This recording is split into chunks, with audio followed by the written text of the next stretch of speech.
si Basilio, anak ni Sisa, kapatid ni Crispin.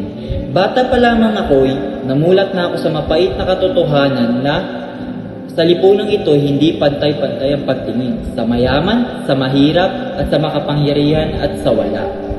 Ang aking ina na si Sisa, isang babaeng simple na ang kasalanan ay magmahal.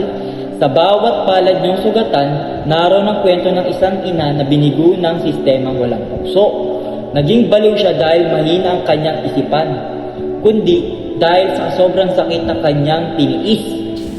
At ang aking kapatid, si Crispin, walang awang pinagbintangan, pinahirapan at pinaslang. Hanggang ngayon, wala pa rin hustisya. Mula noon, isinumpa ko sa aking sarili.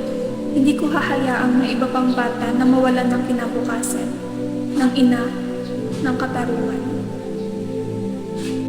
Ito ang aking laban, hindi laban ng espada, kundi ng isip. Hindi laban ng galit, kundi ng pag-asa. Ako'y nag-aral upang baguhin ang kapalaran ko. Ngunit higit pa roon, dala ko ang adhikain na baguhin ang sistemang bulok at mapanupil.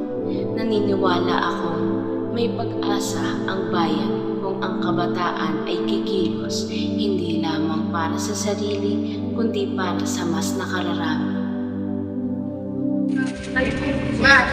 Ang tunay kong laban ay laban ng bawat batang inakulat.